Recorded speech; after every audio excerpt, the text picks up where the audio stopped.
Welcome to Divine Downloads. I'm your host, Cassandra Bodzak, and today I have a special guest with me, another Cassandra. We have Cassie Mackenzie.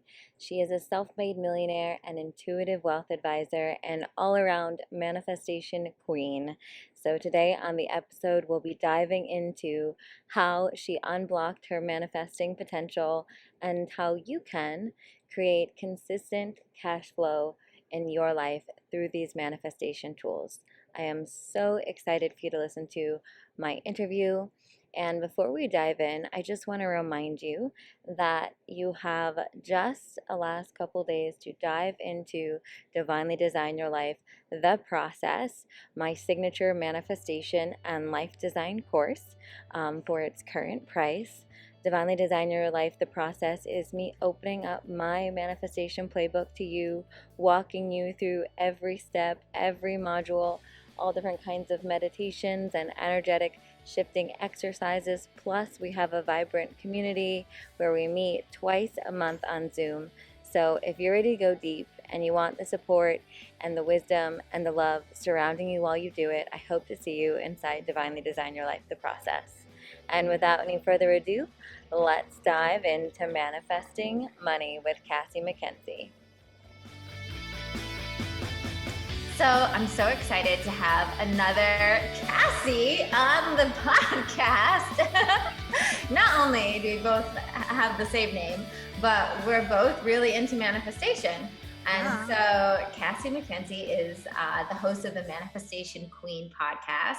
And she also has a book called How to Manifest 3K in 3 weeks. Mm-hmm. And so I'm super excited. I've been listening to a couple of your episodes to prepare for this podcast.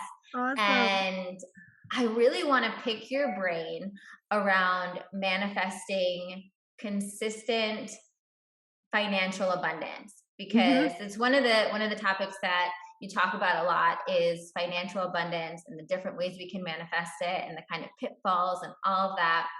So let's kick off there. When did you first even hear the call to start working on your manifestation work around money? Well, it takes us back to 2009. And here I was living in San Diego for the first time. I grew up on the East Coast and moved out to San Diego because I always wanted to live in California. And so I moved out there and tried it out, ended up dating a guy that lived in my building in Atlanta. So that was a total fail because then I ended up going back to Atlanta. But in the middle of the first 2 years of me being out there, I was working in corporate. I worked for Johnson & Johnson, and I was in a new division that really wasn't the best fit. And I got this manager that was hell on wheels. And she I get PTSD even thinking about her sometimes because I'm oh my God, I'm already getting sweaty.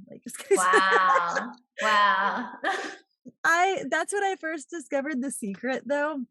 And I was listening to it on the CDs driving from San Diego to Palm Springs. And I was always naturally drawn to the money one, chapter 5, The Secret to Money.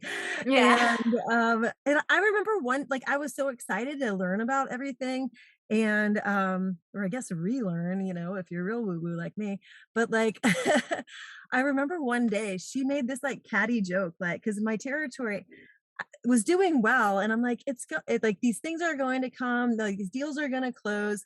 And she's like, well, maybe you should go listen to your secret CDs a little more. And I was like, oh, that bitch, what? So anyway, that was that. And then, but it really didn't totally sink in until a couple years later when I had just broken up with the boyfriend that I'd moved back to Atlanta for. Georgia. Of course. I'm damn it. It really is true that you'll keep having to learn the same lesson over and over until you just actually get it. But my grandmother on my dad's side had passed away. And so I was driving from Atlanta actually down to where I currently live, St. Petersburg, Florida. And I popped those CDs back in because I was like really depressed. And I just seen this psychic who had said, you need to get your energy, like your energetic vibration up. And she kept, and at the time I had zero clue what the hell that was, but like I was starting to follow my intuition. And I was like, okay, maybe I'll listen to The Secret. Like I had no idea about energy healing. I just knew about like psychics. And actually my friend just kind of dragged me with her after going to Sam's one day. We're like at IKEA and she's like, do you want to see a psychic? Sure. Okay. Yeah. So we anyway, I started listening to it and it was like everything hit on so many levels. Like I got it. Like it made so much sense. It was the right time. It all just like it flicked and activated a switch inside me. And then I decided I was going to manifest my husband. Like I didn't care about the money so much. I didn't care. All I wanted was to manifest love and to like, get over the other guy and not by like, getting under someone new. Like I just wanted to like get over the other guy like in a healthy way and like, do it in a way that was going to be lasting. And I ended up doing that. I have a whole podcast episode about that. Oh my gosh. You guys might have to check that out. Yeah. It's a crazy story. It's called Sex, Drugs, and Rock and Roll, How I Manifested My Husband. I think that's like the title of it. But it's a crazy, fun story. I was back out in San Diego again. I ended up moving back there. And then long story short, I ended up meeting him. But he's South African and he was working on a super yacht, like had no reason to be in San Diego. So it wasn't like I was like surfing and and was the primary way you manifested him, was that using those like law of attraction principles that you were learning? Yeah, it was before I even knew what clearing out the old and deciding new, I started meditating and I started, one thing sort of led to another. And I read a book that was specifically about, I think it was called The Soulmate Secret. Mm-hmm. I have read that book too. Yeah. And so I was listening to it actually because it was when I was still a sales rep. I was in pharmaceutical sales for about 20 years. And so I was driving around Atlanta, listening to that, and listening to The Secret and listening to The Power and like anything that I could get my hands on. And I followed like some of the steps there, like the one where she has like the tow truck pull the car up into outer space. Like that's what I'm like, I don't really know if I want to do that, but like I'll go ahead and make a list of my ideal partner. How about that? Yeah. But like I remember I was having the hardest time though with the list, with like deciding where he was, because I was afraid to move away from Atlanta, like the safety there. And I didn't know if like San Diego, was the place to go, but then also I was considering Florida. So it's really crazy because after meeting him and talking to him during the times where I was thinking of moving to Fort Lauderdale, he was in Fort Lauderdale. And then as soon as I decided, because he was working on super yachts. If you've ever seen that show Below Deck, like that's what his job was. He's got a bunch of friends on the show actually from being in yachting for so long, but like he when I finally decided, like made that decision to move to San Diego, right at that same time, he was like fed up with the boat he was on and he quit. And then he went to Spain and then happened to apply for the job that ended him up in San Diego. And like, I get chills like talking about it because it's all these synchronicities that started happening that like you couldn't even make a, like I always tell people if they're like really hung up on, something not coming and they're really attached to it, I'm like, just make up the most ludicrous story that you could possibly make up. And then that'll help you. Yeah. You're like, this is happening. It's all happening simultaneously. And while I'm doing this, that's actually happening in the background. And then it's wild. I think that also just goes to show you, I've had so many, me and my fiance actually lived in New York at the same time within a few blocks of each other. Oh my God. Never met. And then met like when we were both back in California. And so, but it just goes to show you that like, when it's meant to be, it will be. And like the divine timing is like always, it's always working out. Yeah, exactly. Yeah. And like, I remember the psychic also said something along the lines of like, you need to get your energetic vibration up, or else you're not even going to recognize him. And I was like, oh, damn. I'm better do this. I'm like, you don't have to tell me twice. And now isn't it so amazing to like you now that you teach manifestation and you're like so into this work to like look back at that and being like, man, like she set me up so well. You Yeah. know, just like the basic like things that she told you were so spot on, even though she knew she was kind of speaking to someone that wasn't really there yet. Totally. Oh my God. And then I remember I went to training for my job because I was with a company that made us go like 3 times a year. And I took a Uber ride with a friend to the Atlanta airport because he had to be at the airport, like at the same time, and we lived like right next to each other. And I remember telling him and being like, Rob, oh my God, I saw this psychic this weekend and this is what he said. And he's like, that's just total bullshit. Like, she doesn't know what she's talking about. I'm like, no, I think it's right. Like, I really do. I think this is all like, I was so excited. And he's like, oh, whatever. Like, that could never happen. Like, that they don't even know. They are just like feeding off your energy. I'm like, no. Hey, Rob, wherever you are. Joke's on you. That's amazing. So when you looked back, when was the time when you really like looked back and had that moment of like, wow, like I'm really good at this manifesting thing. Like I'm figuring it out. Yeah. So I would say like recently it's gone like next level, there was one time in particular, and like I'm the type of person that like I realized I've had this pattern of like not giving myself the amount of credit that is due. Mm-hmm. And so I think it's like that high achiever, like, first child, like trauma like, growing up. Right there with like, you. Yeah. And so, I mean, on so many different levels, and also like I think I've taken it for granted that some, like the things that come so easily because once you've embodied them. So I can tell like points in my life where I definitely was falling astray, and then other points where I was following my intuition and I didn't really realize it. But one in particular, I remember it was after I had my daughter, and she she was like 2 months old, and I got a call. It was like think January of 2018. And I had decided, hey, I'll go back to work and I'll apply in January. Pharma jobs always open up in January.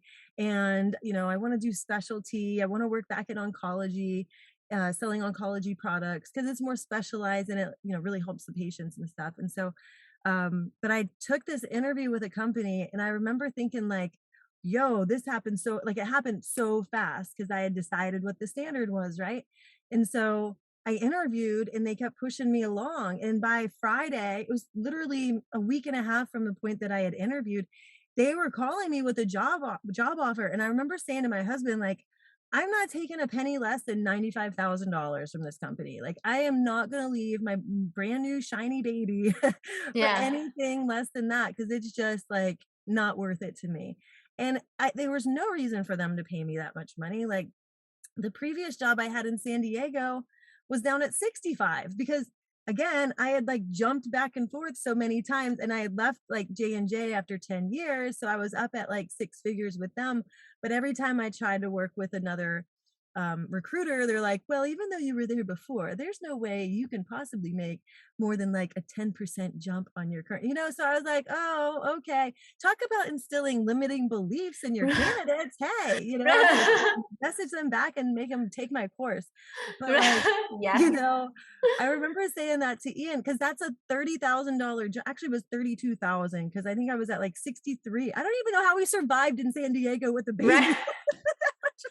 No idea, but we lived a fun life. And so but I was coming through on like other ways, but like anyway, I remember they called and that's the exact amount they offered, and I'm like, I almost dropped the phone because I was like, this is crazy. And I called my husband, like, guess what? Guess how much they offered me? Like, it was to a T the exact amount that I had said. And then that's when I was like, okay, I am getting really, really good at this. Like I need to practice this in other avenues. And then I started like cataloging it. And even now, like I set the sights to be a millionaire back in around that same time. And I was probably at like 200,000. Cause I mean, I'd been laid off 4 times from pharmaceuticals. I had moved back and forth. Like my bank account had gone from here. I got divorced when I was like 24 and I had to pay my ex-husband like $90,000. Like Oh it was my crazy. gosh. Like I was so good at money, but then I'd do stupid shit that then I'd be like, there we go. Bye. But anyway, so that was a thing to work on. But like, which is great because now I help my clients with that because they're able to see the patterns there too. You know, like that's the other thing. You got to look at it bigger picture. But I remember, you know, it was probably around like 200. And so over just last year, like I was sitting there with my husband and we were going over to switch financial advisors and we were like adding everything up. And between our real estate and everything, it's over $1 million in net assets. And I was like, holy shit, we're millionaires. And we should, like give ourselves credit for this. This is amazing, you know? But it was all from following intuition and from making investments when it didn't make sense to, but it felt naturally right. And not from like a fear based, but more of like the you know, intuition based decisions and stuff. And a lot of the decisions I made from like fear based, you know, over the last few years, like didn't work out that great either. So, you know, I'm a great manifester either way. Exactly, right? It goes in both directions. So at this point, do you have a kind of like a manifestation formula or a process that you do when you're like helping a client manifest that, or when you're wanting to manifest that next level thing for yourself?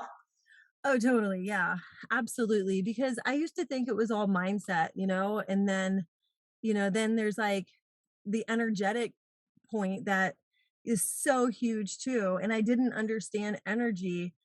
And then I started working with different coaches and mentors and started to like open up like psychic and intuitive gifts. And like one of them is like I can go in and not only like activate abundance, but see where you're blocked and see what's blocking you and like clear that and open that up. So that has like led to huge things for my clients too. And then adding the strategy portion to all of it too, to keep you like accountable, and you've got to be consistent and you've got to build all of that. So then you're confident and you like can embody it easier, you know? So I've got so many different processes that I work with my clients on, but I'd say the most powerful one is to really look at, you know, I just have them, it's a mix of like visualization, a mix of like kind of future pacing, but also, you know, really getting honest with where they are right now and like feeling the pain of where they are right now so that they can then design like exactly where they want to go instead. Because a lot of us don't really like we stay in these same patterns and we stay at the same level because we're able to kind of like shelf the part, you know, we go towards the pleasure of it and then like avoid the pain part that it's causing. We're like, it'll get better. How about next month? How about next week? How about tomorrow? Like it'll get better, you know? But then it doesn't, because you're not truly allowing yourself to like look at what the true story is, you know, and you just expect it. Like that chick who's on TikTok. You ever seen that one that like goes out in a robe and she's like, I'm Oh, manifesting. My friend sent me that. I was like, what is this? This is not manifesting. not the vibe. Not the vibe. I have seen that and I'm like, what is this world coming to when I saw that? So let's go into that process a little bit more, because I'm interested in that. If someone right now, on this podcast, I really like it to be like really tangible, like things that like the listeners can feel like, okay, let me just think about this and get some kind of like takeaway from it. So I think that's an interesting process. How do you lead someone through, like, I'm going to call it like a sober look at their life and the area that they want to manifest in? Is it like just writing down like what's going on right now? What does that look like for you? Yeah. So first I have them tell the story of where they currently are, you know, and like just let it all pour out and just get really true and really honest about what's going on. I feel like a lot of people misconstrue the whole, like the process, usually because they're afraid to admit how it currently is, because they're afraid that that's going to get perpetuated.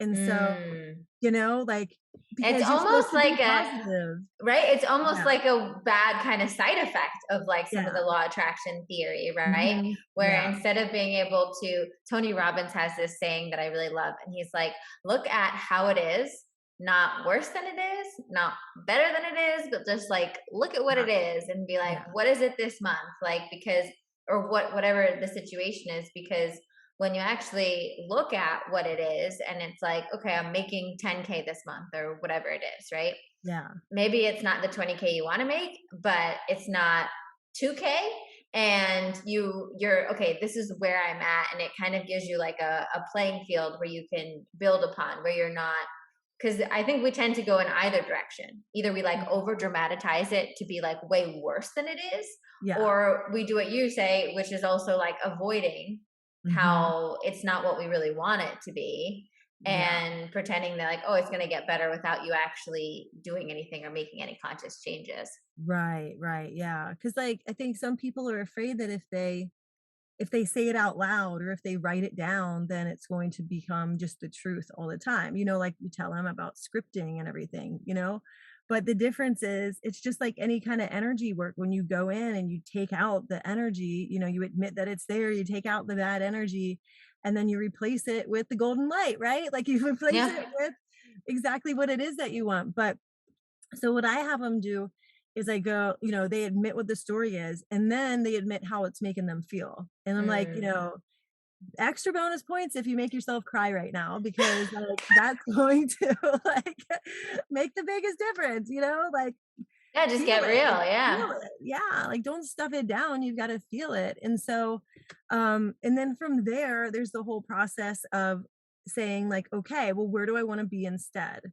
Like where is this actually, no, there was another part into it, like where you not only notice like how it's feeling, but if you continue down this path of like all of this story continuing to be your life, because there's a lot of power in that story, but it's the momentum going the opposite direction. But where is it going to go? Like where are you going to be in a year? Like where are you going to be in 10 years? What's the next thing? Like you're going to have to move in with your mom. You're going to have to like, sell your car, take a bike to work, maybe live in a place you don't want to be, or eat ramen noodles. Although some Yeah. ramen noodles are really good. I mean, I have to.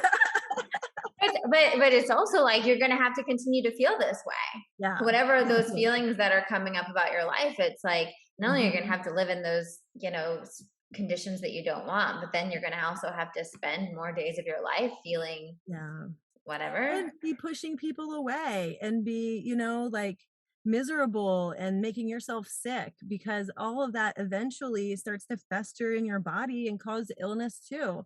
And so, all of these parts, when they start to really look at what the true picture is, like it's not just a story, it's like a movie of where their life's going to be. Yeah. Then we're like, okay, now let's just, take a break, right? Like, Take a anyone still breather, doing get a that? glass of water. Exactly.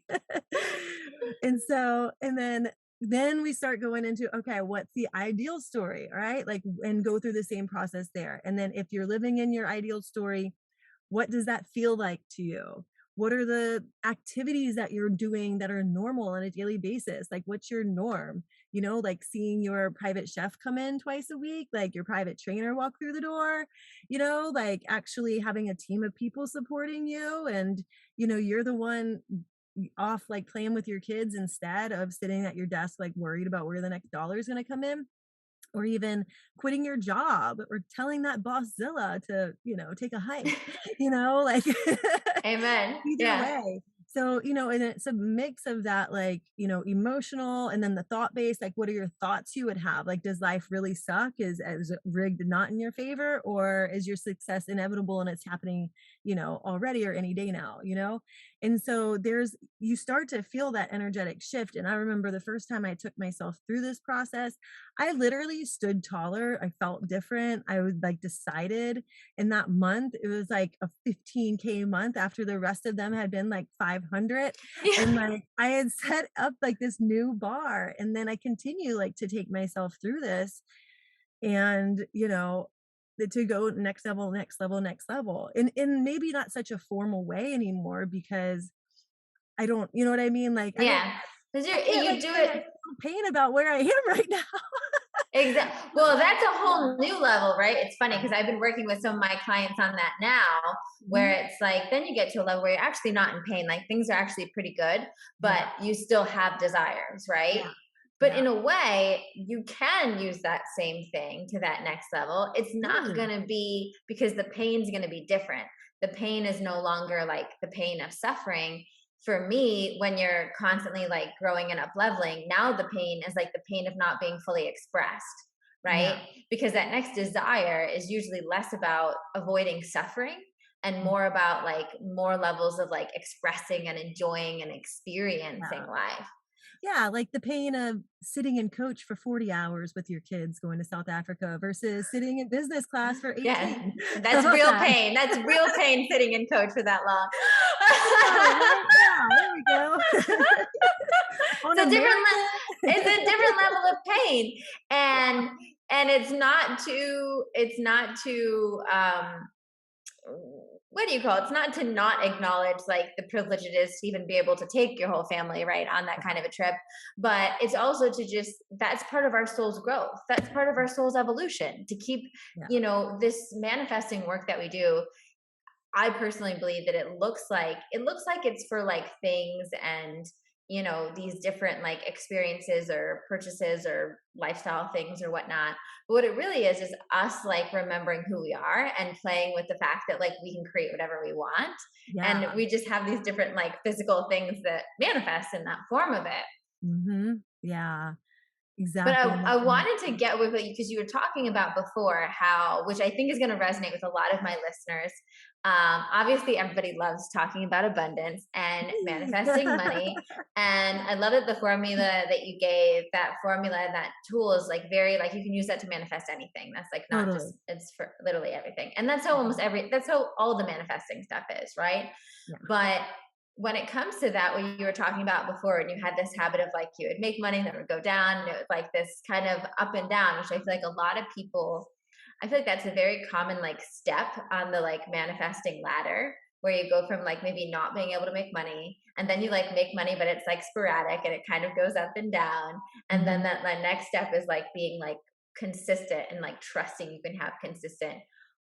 How do you shift from that like up and down to that more that phase of consistency? Well, that's such a good question. And honestly, it's like it's a next level of faith, but also awareness, I feel like. You know, so I think when people first start out manifesting and they start to get, like this amount here coming in just like sporadically, they've shifted their like belief system and value system and like processes just enough to do it when they want to. But then in the gaps there, the patterns are you're still kind of falling back into your thought patterns because maybe something in life doesn't go right and you start to make it mean something about you. Like we had an issue with a neighbor because we were doing Airbnb with our house over at the beach, and last year mistakenly I didn't know that you couldn't do it for less than 30 days, and so I guess we had somebody come and he didn't like it, but he hasn't told us, and so he turned us into like city hall. Oh my And I got a God. call the other day and I was like, and so we got to go to this hearing and everything and whatever. But like a couple of years ago, and I remember like looking at my husband and being like, this guy's like really got a lot of time on his hands and he must be really miserable because like you live in like a gorgeous place, like come talk to us. He knows us. Yeah. And so I said to my husband, I was like, okay, we can talk about this tonight and then find solutions for it. But this guy can really only hurt us monetarily. And he can't like take our family away. And I'm like, I didn't commit any fraud, did I? Right? And he's like, no, you didn't. You just rented your house out on Airbnb. I'm like, okay, good. Because we're like all in compliance now and everything. And so anyway, the point is like, if that were me 10 years ago, or even 5 or 3 years ago, if I was making a lot of money, then that happened, I would probably go into a tailspin and make it mean like, oh my God, what's next? The world's against me. I'm so bad at this. Like, I can't, like, oh Lord, like, where could this possibly go to? And that's going to be the worst thing ever, because here we made a lot of money, and now what if we have to like give it all back, but like that is zero faith in the process, right? And so Yeah. literally I looked at my husband and I was like, this is fine, like this is why we have to like vent about it, get out the frustration, like cry if you want to. Because I was like, oh, why would it's our nice family? You know what I mean? Like, we're Yeah. nice to them. Like, why would they want to come after us? And then also my husband's trying to get his citizenship. So I was like, does this guy even know like the implications that all of this could actually lead to possibly down, like things showing up, like people just don't think, but it's all on them, like obviously we did something wrong, but and I take responsibility for it, and I'm gonna do whatever we need to do, and we've remedied it like already. But like also if you're dealing with these people, you just have to accept that these people, they're just kind of testing your faith in the process, right? And so I can't make it mean anything about us or allow it to drag our vibe around money down long enough that then it takes it down levels, so that then our income does dip down. You've got to focus on the abundance there, like, oh, thank God this has happened now, we're going to get this taken care of and wrapped up. And it's like people aren't the source of money, like you are the endless source of money and abundance, right?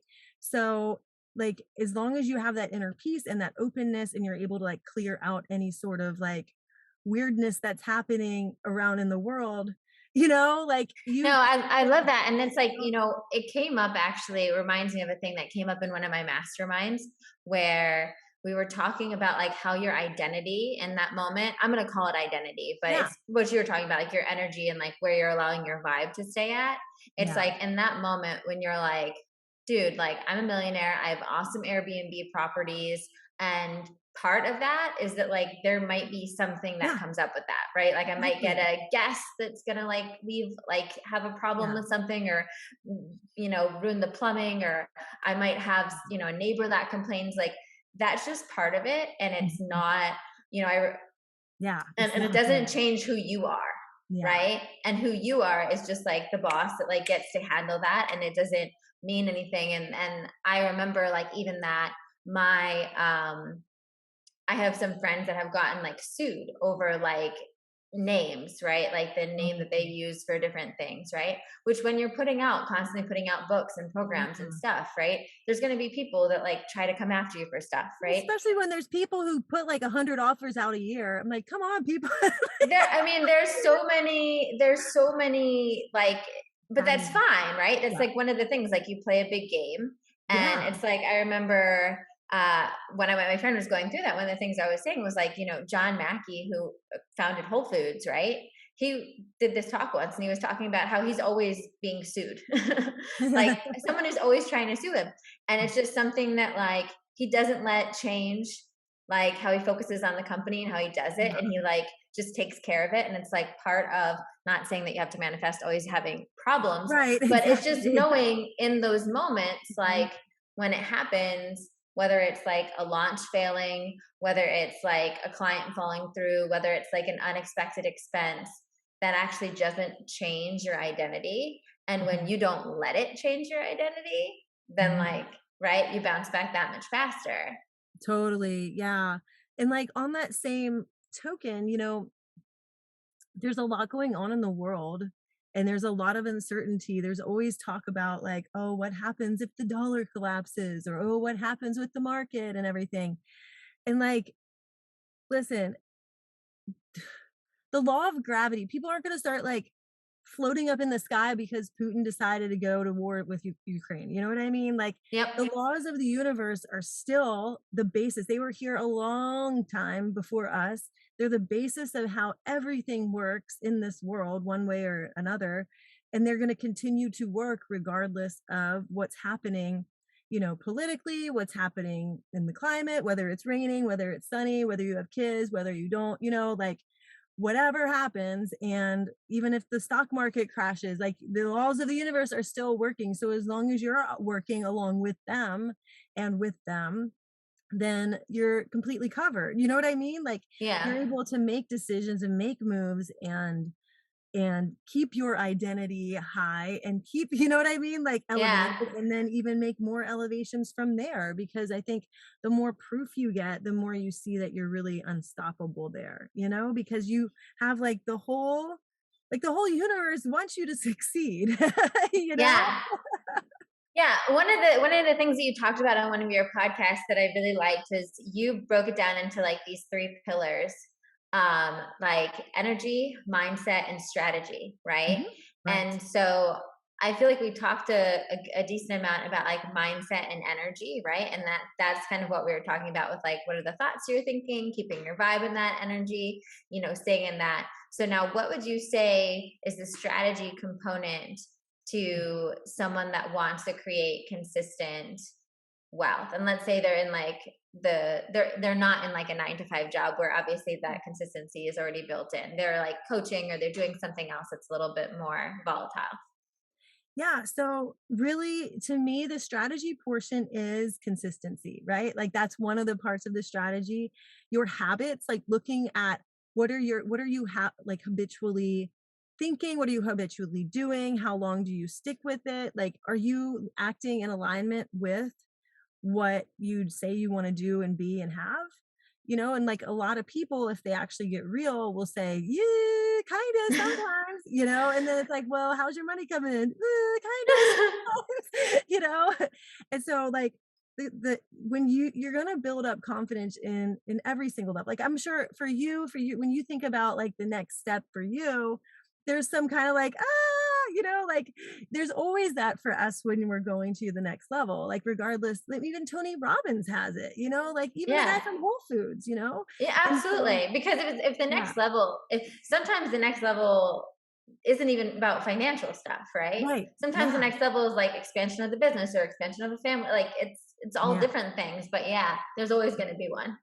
Yeah, there's always going to be something. Like I was scared as hell when I found out I was pregnant. The first thing I said, I was like, "Oh my god, how's it going to get out of me?"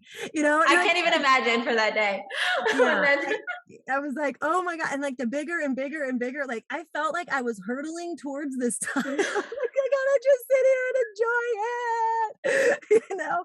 But like, and it ended up being okay. I got a C-section, and that was all fine, and whatever, you know. But like, thank God I did that actually. yeah. But like, you know, you've gotta give yourself grace. You gotta build in that consistency. You gotta build in, you know, like all the like the masculine type things that you would do. And I hate doing like the masculine and feminine side, but like to me, like you look at your habits, you look at where you're used to doing and operating, acting in. You look at how consistent are you, like, you know, some people don't need to do gratitude and abundance lists anymore because they just naturally do it. It's become part of them, right? But Yeah. then like other people, like if you've got to get yourself trained to force yourself to get into the mindset, right? And to do that work and to do that next level journaling or next level, like, you know, techniques or whatever it is that you're being called to do, you know. And especially like for business, like if you're looking at scaling your business, then clearly you've got to work in like what are the activities who are the people you're going to need to hire, like what are the, you know, like where's your business going? Like what are you going to scale it to?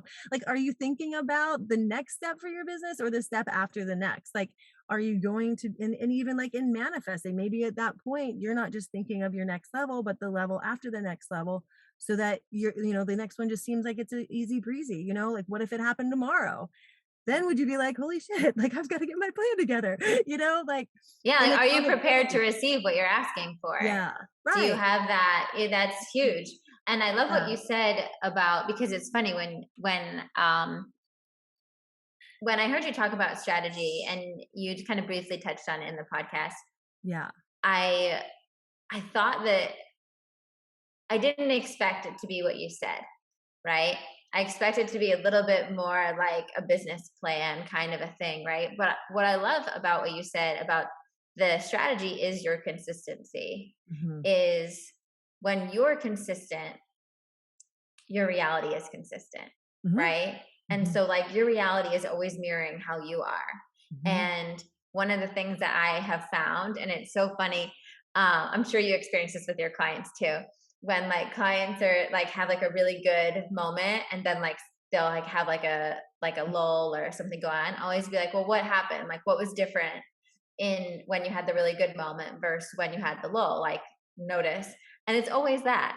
When it was really good, I was really consistent. I was doing all my practices. I was doing my meditation. I was working out my thoughts. And then boom, boom, boom, fireworks, right? And then it's like, I got cocky and I was like, I'm good. And I forgot that. And then like things started dipping a little bit. It's like, okay, it's not brain surgery, you know? Oh my God, I know. I did the same thing 2 days ago when I got that call. I was like, why is this neighbor talking about us? Why is he gossiping? And then I'm like, my husband's like, well, you do read that celebrity gossip site every night before you go to bed. I'm like, okay, not doing that anymore. Oh my God. Isn't it the best when your partner like calls you out? I don't know about you, but my partner is like not as like, he's not spiritual. He's not as like woo woo as I am, but he like obviously he listens to all the things he gets it. And in so many ways, like he's just like the greats. He'll be like, that doesn't sound like the positive mindset you would and I'm like, can you stop calling me out? I know. Oh my gosh. I'm like, I'm holding a fork right now. I love that. And then, you know, and one of the things that you brought up, and I feel like this makes you like a total dork because I'm just like quoting all some of your podcasts, but I was like, I want to like really like, I'm like, what did I say? right. I know it's the same thing when I do solo casts and just like channeling and I'm like, wow, that was good. I should re-listen to that actually. You were talking about actually the strategy, which I really loved, is kind of like taking care of your root chakra. Right. Yeah, And then when you said it like that, I was like, oh, that makes so much sense where it's like the energy and the mindset and the strategy, it's like the balancing of all the chakras, right? Yeah. Because it's like you're listening to your intuition from your higher chakras, right? You're working on your mindset and what you're saying. You're taking care of your feelings, like in your heart chakra and whatnot. And then you've got your personal power and your creativity, and you're like actually doing stuff for your security and your safety with your root chakra. And like, what a great way to like check in and see like, where am I missing something? Right. You know, or like, what am I not taking care of in this like line here? Exactly.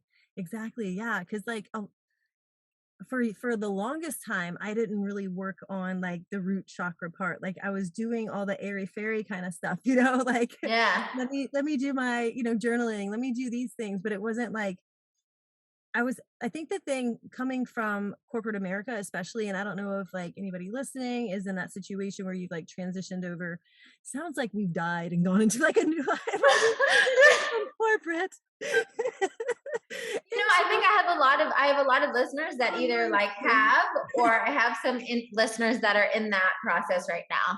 Yeah. So I guess like when I first started, like I wanted the autonomy so much. Like I didn't want to have a boss on me. I was so happy not to just to be able to like make up my own day. And I kind of like I noticed that a lot of the people I was following were like in their early 20s and they'd just become millionaires and like all of this stuff, right? Which is great, but like I didn't look at okay, so what worked for them? Maybe they're in that mindset straight from like college or straight like not from like a structured environment where they figured out how things work for them and they're able to go. Whereas for me, after 20 years in corporate pharma sales, like we had meetings 3 times a year. We worked from Monday to Friday, but like I still only worked like 2 hours a day. Like if you guys are listening and you were my boss, then hey, I was #1 rep and I only worked 2 hours a day.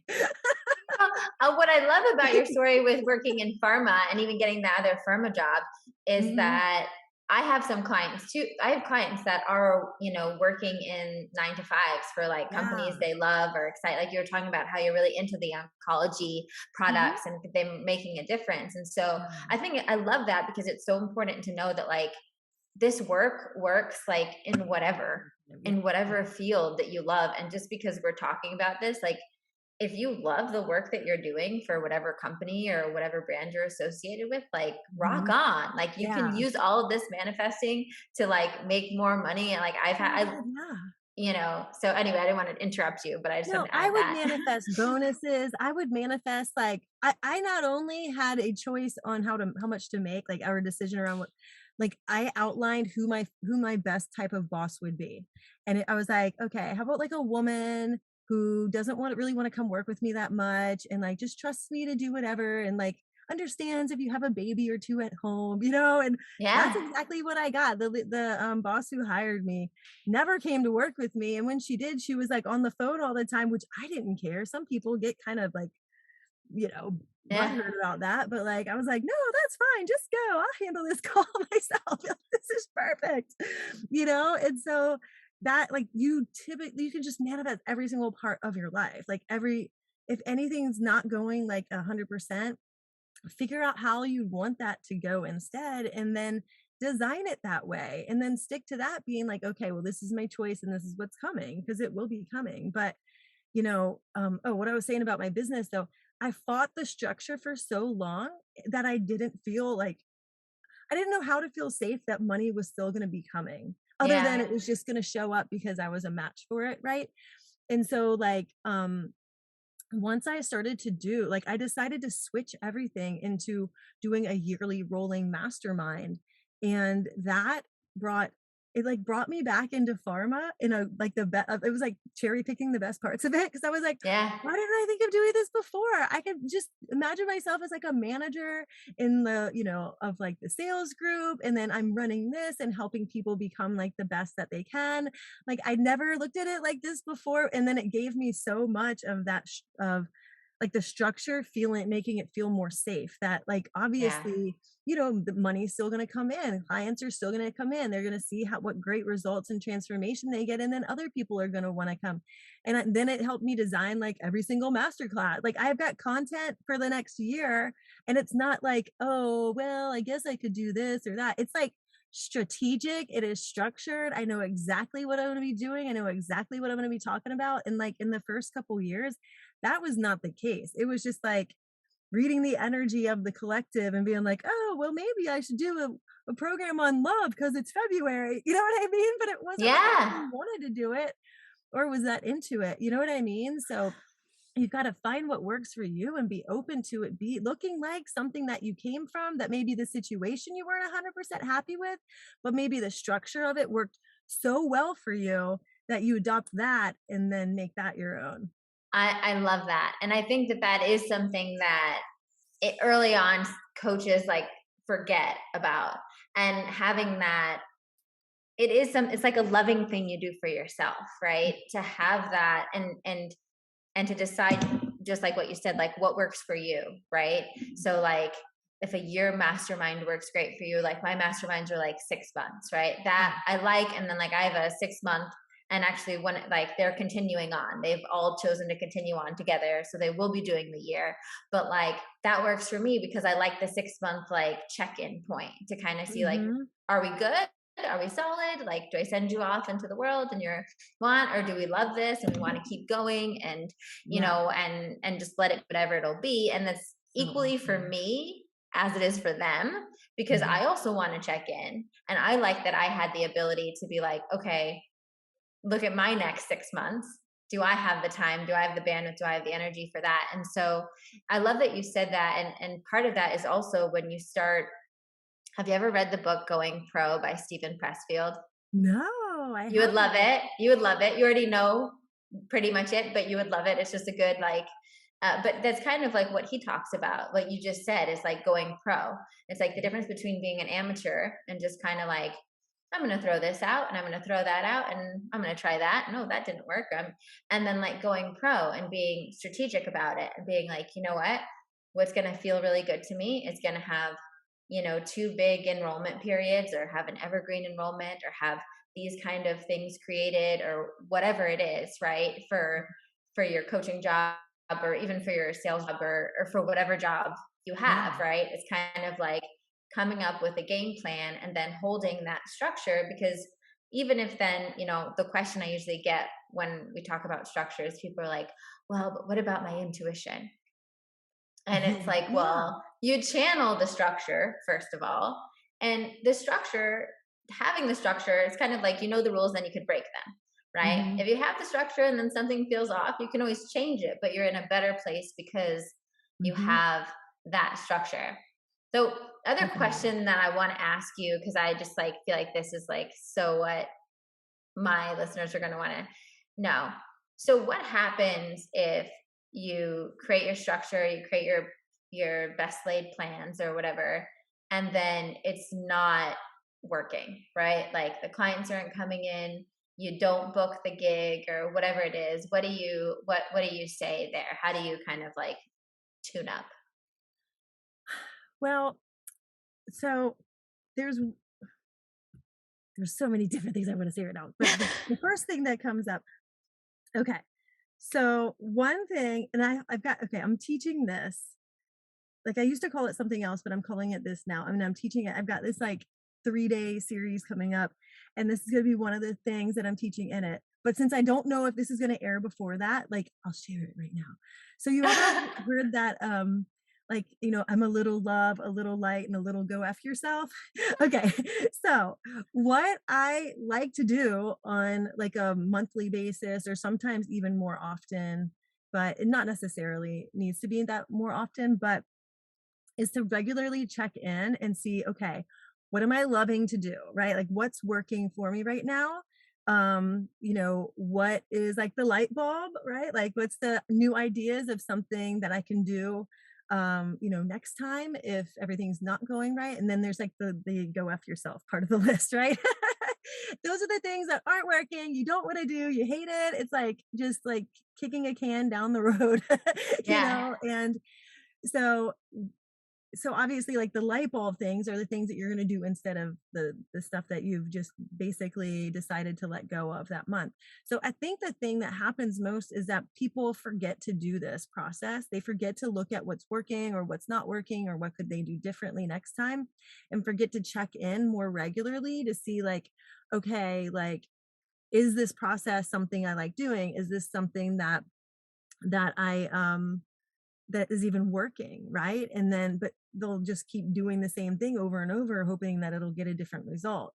And so for me, that's like a big thing to start to add in, because you can look objectively and not make it mean something about you, because I think a lot of times if a launch doesn't work out, or if you don't get the number of people joining, then you start to make it mean something about you. And it might just mean that, you really kind of didn't want to launch it to begin with, or it could, like there's so many offers that I just threw out there because I didn't really, it was almost like I wasn't connected to what I really wanted to do. I just saw what was working for other people.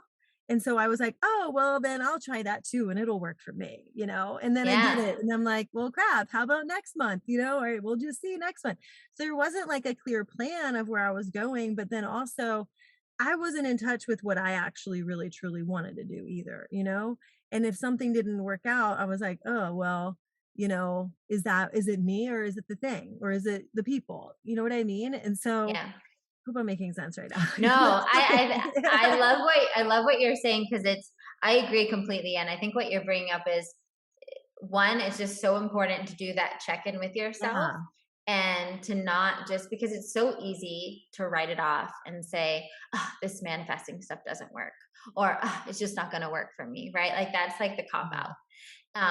But if you think about it, and that's also the difference between thinking about it in like, I'd say more like an airy fairy way, or like a whatever, right? Then actually also like thinking of it as like a boss babe, we're going to say, as the contrast, right? Because when you're thinking about it like that, it's like, okay, so I tried something, and now let me reflect on it so I can learn. If you think about so many people when they're manifesting are like, I want to have a 100K company, or I want to have $1 million company, or I want to have whatever kind of company, right? Okay, if you're actually the CEO of $1 million company and you launch a product and you don't sell as much as you do, you think you're just going to be like, oh, well, I guess it doesn't work. Or I'm just going to, let's just launch it again in a month and see if it works. No, you're going to have like a whole meeting with the team and be like, okay, let's look at what our marketing strategy was. Let's look at what the languaging was. Let's look what the price point was. Let's look at what the feedback we get from like who did buy, who didn't buy. Did we get any customer service emails? Like you're actually going to reflect on it. And then like the spiritual version of that is what I love what you said, because I can resonate with that so much. Every single time I have been disappointed with a launch, it's because I was not excited about it to begin with. Yeah. And it's exactly what you said. I was like, oh, this is what I should do. This is what the people want. This is what, whatever. But I wasn't energetically like obsessed with it. Like when I'm obsessed with it, it's like, It's done it's deal. it's done. Yeah. I'm magnetic. It's like I'm oozing it, right? You can't shut me up about it because I'm so excited, right? And when I'm not, it's so noticeable. Yeah. You're like, Right? okay, so yeah, this is like $1,000, what, like 700, maybe, like, I don't know, like, And it's just like, throw me and, some money. right? And it's like, and so that's like, I think wherever you are in your journey, that's so valid, because it's like, if you're just trying to sell something, or you're just trying to launch something because that's what you think maybe someone will buy, or you're just, this is what I should be doing or whatever, but you're not into it, it's like, and what you said, I think, is great. It's like, no matter what the manifestation is, whether it's like money, launch, job thing, whatever, having that moment to just like reflect on what, where was my energy around it, right? Did I do all of my like quote unquote work? Did I do my work as far as like my mindset and getting my energy and my vibration right? And then looking at like some of the logistics of it, right? Okay, well, maybe my audience, like I have a bunch of my girlfriends are in this space, right? And all of our audiences are so different. And what one of my girlfriends can sell to her audience, I couldn't sell to mine. What I can sell to mine, she can't sell to hers. And it's like, it's just knowing, right? And it's just figuring that out. And I love that you said that. And I feel like so many good, I feel like we could talk forever. And we're actually going to do another podcast over on Cassie's podcast with me. So you guys get a double feature, and you can, just binge listen to us chat. But before we close, I do want to talk briefly about your book, because I think that's a great resource. And the thing that I thought was so interesting about it is that you picked 3K in 3 weeks, right? And in a world of people that are like $1 million this, $1 million this, what was the inspiration for 3K in 3 weeks, like that amount of money in that time? And tell us a little bit about the book.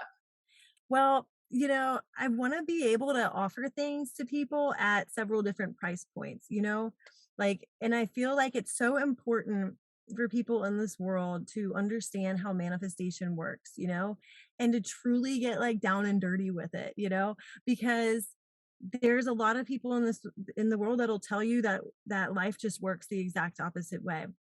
And so people go through their life thinking that like everything's rigged against them, or, like there's just possibility of getting money through your job. And so it just simply isn't the case. And so in my group, I get a lot of people who come in and have like no experience with manifestation at all. Or I have other people who come in and they're like kind of okay, but they have no like real methods. All they've done is like a 5-day 55 affirmation challenge or something, or like, like meditated for like 5 minutes, and then I don't know, went and watched Beverly Hills Housewives, which used to be me. That's what I used to do. Of course, that's why you attract it, right? Sometimes I still do. But then, and so I wanted to also, the 21 days is, the old saying that like, and okay, I'm an NLP practitioner too. Like I use some of the things in my coaching. I'm not like a Tony Robbins, like next level Jedi NLP or anything like that. Like no way. But like, but so, if you're familiar with NLP, a habit doesn't need to take 21 days. You could change a habit in like 5 minutes with the right techniques if you really, really did it. But for the majority of the population, they say it takes 21 days to break a habit. So imagine all of the money junk that we have going on in our heads and how much there could be to work through, and just to even like not just start new habits, but stop old habits too. And also get in the habit of knowing that money is always flowing all around you and can come to you at any point. So that's where the 3 weeks came from. The 3K, I was like, 1K seems too little. 10 is like a little, I don't know. It just sounded good. Like 3K and 3 weeks. No, I mean, I liked it because of that, because I feel like it's you know, it's a significant amount. Yeah, And like the ten, stunning. You yeah, notice if it's there. you notice if you make an extra 3K, right? But it's not so big of an amount that it feels like intimidating. And I think Yeah. one of the important parts of manifesting and like learning these principles is like having those like incremental shifts, right? And like Mhm. seeing, wow, I can do this. Wow, I manifest another $500 this week. Wow, another $1,000. Like, and you build up that momentum so that you're like, oh, I can manifest the 10 or the Mhm. 100 or whatever it is. But so I love that. So we'll put all the links below for you guys Yeah, it's to check fun. that out, grab the book, check out Cassie's podcast. And what other are the best places to find you or learn more about your work? Well, I'm at XO Cassie Mackenzie on Facebook and Instagram. And actually the name of the podcast is changing. So that's gonna be Oh, real. It's exciting. exciting. It's gonna be like a little play on words, still about manifestation, but like I'll give it here. Since you guys know by now, after an Ooh, hour of hearing from me, that I have a sense of humor and like what the not safe for work podcast, right? Or not? I love it. I love Does it it. right?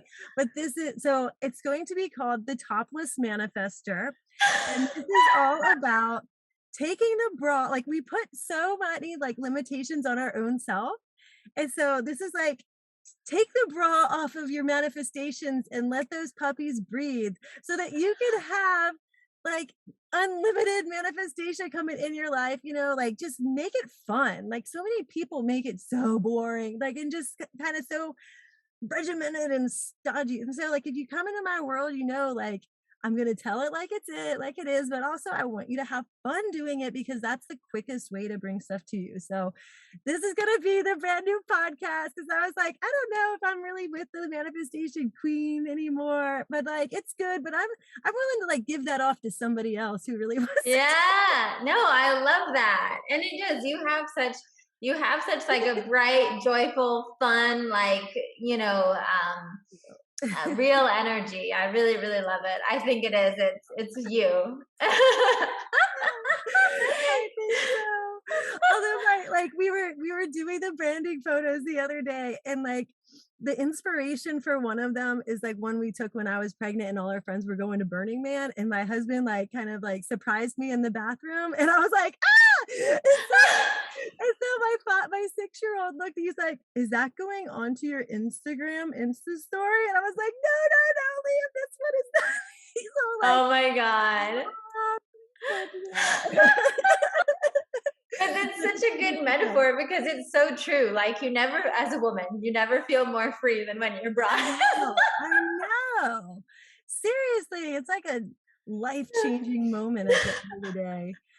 Oh my God, I love it. Well, it's been a blast, Cassie. Thank you so much for your time. Yeah. Thank you for being on the podcast. And I'm so Oh, excited for everyone to check out your book and listen to us both riff more on your I know, podcast. I can't wait, it's gonna be so fun. Well, thank you for having me, this has been a blast. Thank you so much for listening, and I hope that if you feel like this episode would serve someone else in your life, you share it with them and you subscribe for updates on more upcoming episodes. And be sure, like I said, if you're ready to do this work, if you feel called to live your life by design, check out the process. Divinely Design Your Life is that course and community that helps you manifest the reality that you're dreaming of. So, all the links are below, and I'd love to welcome you inside.